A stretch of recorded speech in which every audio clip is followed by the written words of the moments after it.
when you're sleeping? Like Sleep waking up? paralysis. Yes, I've been visited by the demon. Have you?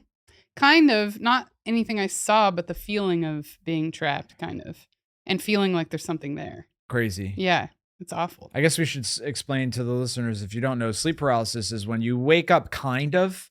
Like you're in that state where you're like kind of dreaming. So you're like a little bit irrational. And then the process of your body, like to keep you from thrashing, it like actually makes you paralyzed. But when you're like half conscious and like of what's happening and also you can't move, your like caveman or cavewoman brain kicks in. I'm trying to be very inclusive, but it's just like you're in because you're not supposed to not be able to move when there's like lions and tigers and bears oh my around, you know? Yeah. But I had I think I was a teenager and I actually had El Diablo sitting on the top of my chest. Like I had that vision. And I remember waking up and being happy that I could just Google what was that. And not assuming I'm like, oh, I'm possessed by the devil. The devil's. Or, you know, a lot of people interpret it. They think this is what a lot of alien and abduction stories are, is this people in this state and kind of like seeing things and not being fully conscious. And then feeling like somebody has them. Like I could definitely, especially someone that like has, I don't know, you ever talk to somebody and they're like superstitious about something and you're like, I love this person, but like I have to explain to them that it's just like their mind playing. Yeah. It's like a simple cognitive hiccup that you're just not seeing. Totally. And they're like, no, there's ghosts in my I'm like, okay, there's fucking ghosts. I'm not going to ruin my friendship over this, but you're being irrational. Even, you know, you made me think of one of my best friends. Her kid is like 4 or something, or 6. I don't know. I'm bad with like kids 4 or ages. 6, but definitely not 5. Yeah, not 5. Between 4 and 6. Okay, I see. And the other day we were driving, and he, you know, when you're stopped at a stoplight and like another car starts moving and it makes you feel like you're going backwards.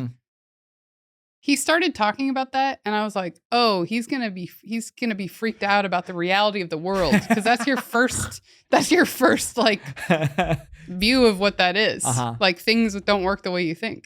But then he pointed it out, and then he explained exactly what happened and why he thought he was moving backwards. And he was that young. Damn, that guy's a genius. I know. I was like very impressed by that kid. That's not something, because especially when it's happening to you, you know, when something scary is happening to you, you can't see outside of it until later. Yeah. But it happened to him, and in the moment he went, "Yeah, I thought it was this, but it's actually probably this." Like, he's gonna be a fucking pilot. Dude. Yeah. He's gonna be landing on the Hudson. Yeah. After a bird strike, he's gonna handle it. Or he's gonna be like a physicist or something. Something. Yeah. Probably not a podcaster. I'll tell you that. No, I don't think so. I had a sleep paralysis recently, and so I have a new apartment where for the first time my room faces the New York City street.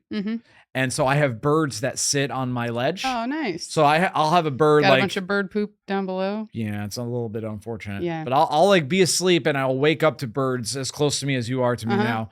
And I had a sleep paralysis dream where I couldn't move, and a couple of birds were on each of my limbs, keeping me from moving. And I realized now that I heard the birds outside. Yeah. And then I had sleep paralysis, and then my brain did the rest. Nice. But it was like a John Hitchcock film. It's like when your brain incorporates Alfred Hitchcock. the alarm. Alfred, yeah. Who the hell Have is you ever John? had this happen? This isn't actual sleep paralysis, but it functioned similarly, and I got so scared. One time I fell asleep on my back. Well, actually, this used to happen a lot for a while. I'd fall asleep on my back, and somehow both of my arms went completely numb while I was asleep. And then I woke up, and I couldn't move. I couldn't use my arms. Oh, shit. They were like dead.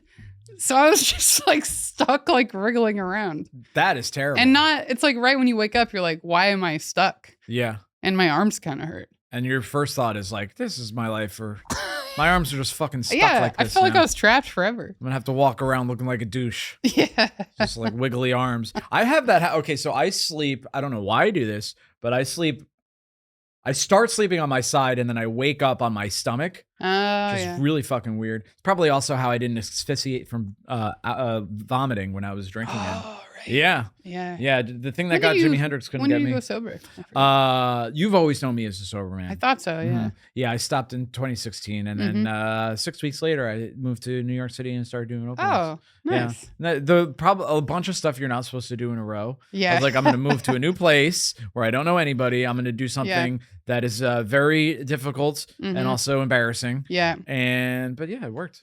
Were you in any AA meetings at the time? Dude, I went cold turkey for like 8 months. Yeah. And I felt to myself like I'm still unhappy. Yeah. And I was like, I have to figure out what this is. Man, that is a hard part. I'm not drinking much right now. Like I'm drinking like once a month, barely. And it feels so good. But that is a big part of it where I'm like, why am I still not happy? Yeah. Everything's supposed to be easy now, but it's not. The thing, and everybody's experience is different. For me, it's life. Not drinking is less anxiety producing. Like I wake up and I know what's happening, and I'm never like looking at my bank account or my old text messages to see like what crazy stuff I did or said. You know what I mean? Trying to piece it together. But I mean, life just sucks sometimes. You know what I mean? And having to be aware of it constantly. I think that's the part where I'm like, it's not like I was going crazy drinking, but it was like enough where it was like, oh, I always have a break somewhere. And now I'm not. And I'm like, my life's supposed to be easy. I'm fine, by the way. She's fine, guys. Fine. Although, but it feels harder because I'm more aware. If they're concerned for you, that's probably better for the algorithm. Yeah, Brittany has a serious problem. Aw. Yeah. That's the thumbnail.